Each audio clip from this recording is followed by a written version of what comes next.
BDR হত্যাকাণ্ডের সঠিক পুনর্তদন্ত ও ন্যায় বিচারের প্রক্রিয়া শিগগির শুরু হবে বলে জানিয়েছেন স্বরাষ্ট্র উপদেষ্টা অবসরপ্রাপ্ত লেফটেন্যান্ট জাহাঙ্গীর আলম চৌধুরী।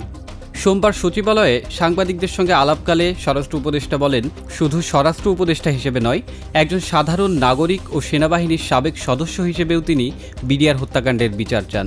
2009 সালের 25 ও 26 ফেব্রুয়ারি পিলখানায় বিডিআর বিদ্রোহের ঘটনায় 74 জন নিহত হন। এর মধ্যে বাহিনীর তৎকালীন মহাপরিচালক মেজর জেনারেল শাকিল আহমেদ সহ 57 সেনা কর্মকর্তা ছিলেন।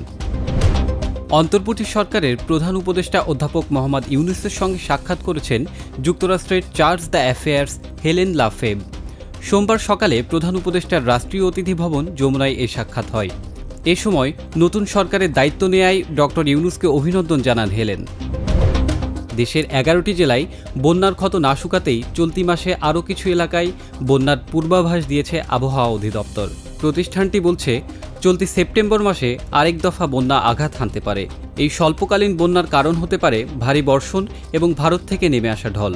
বঙ্গোপসাগরে দু একটি লঘুচাপ সৃষ্টি হতে পারে, যার মধ্যে একটি মৌসুমি নিম্নচাপে পরিণত হতে পারে। কলকাতার আরজি কর মেডিকেল কলেজ ও হাসপাতালে এক নারী চিকিৎসককে ধর্ষণ হত্যার প্রতিবাদ ও ন্যায় বিচারের দাবিতে রাতভর বিক্ষোভ হয়েছে। এতে অংশ নিয়েছেন প্রখ্যাত চলচ্চিত্র নির্মাতা অর্পণা সেন সহ আরও অনেক তারকা।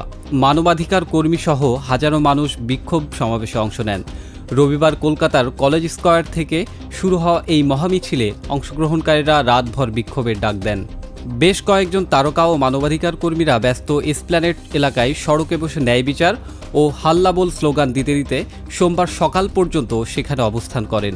ধর্ষণে জড়িতদের মৃত্যুদণ্ড নিশ্চিত করতে আইন সংশোধনের দাবিতে বিভিন্ন স্থানে বিক্ষোভ করেছেন শাসক দল তৃণমূলের কংগ্রেসের নারীরাও। আগের দিনে 9 রানে 2 উইকেট হারিয়ে ফেলা পাকিস্তান স্বস্তিতে থাকেনি দ্বিতীয় ও শেষ টেস্টের চতুর্থ দিনে। 47 রানে সাইম আইয়ুবকে ফেরান তাসকিন। তারপর শুধুই পেসার নাহিদ রানার দাপট। শান মাসুদ, বাবর আজমের পর সৌদ শাকিলকে ফেরান দারুণ ফর্মে থাকা এই তরুণ। লাঞ্চ বিরতি পর্যন্ত পাকিস্তানের সংগ্রহ ছিল 6 উইকেটে 117 রান।